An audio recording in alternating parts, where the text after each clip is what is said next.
প্রায় 20 বছর ধরে বসবাস করলেও আজও বাসিন্দাদের জলকাদা মারিয়ে বাড়ি ঢুকতে হয়, কারণ গ্রামে বসতি তৈরি হওয়ার পর পাকা রাস্তায় তৈরি হয়নি।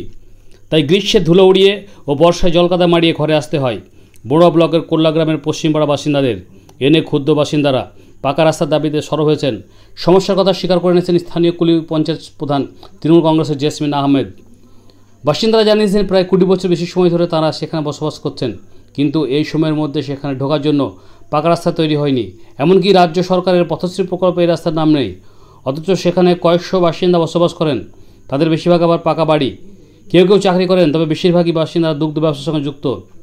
বাসিন্দা সুফল চন্দ্র ঘোষ বলেন, 20 বছর সময় ধরে এখানে আমরা বসবাস করছি। সিপিএম ক্ষমতা থাকার সময় থেকে রাস্তা পাকা হবে বলে শুনে আসছি, কিন্তু আজও রাস্তা পাকা হলো না, এখন ভরসায় উঠে গেছে। অপর বাসিন্দা প্রভাত ঘোষ বলেন, খরার সময় রাস্তা ধুলো বাড়িতে ঢোকে আর বর্ষা জল কাদা নিয়ে বাড়িতে ঢুকতে হয়, অথচ চারিদিকে ঝাঁ চকচকে রাস্তা। এমন কপাল যেন কারো না হয়।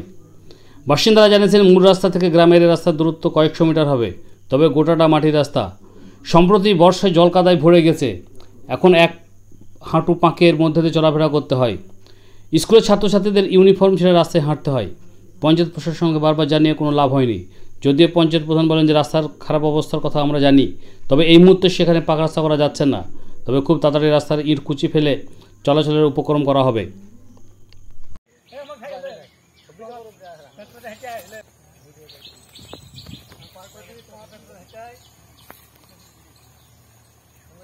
আমাদের যে এই রাস্তাটা সমস্যা চলছে, এই সমস্যায় আমরা এই 100-120 লোক আমরা ভুগছি, কিন্তু কোনো ব্যবস্থা নেওয়া হয়নি।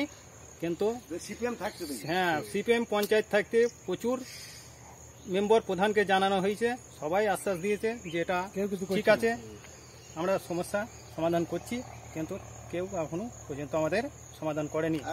কিন্তু আমার গ্রামের চলাচল এখানে খুবই অসুবিধা। একটু দয়া করে এসে আপনারা একটু ব্যবস্থা করুন, একটু দেখে যান।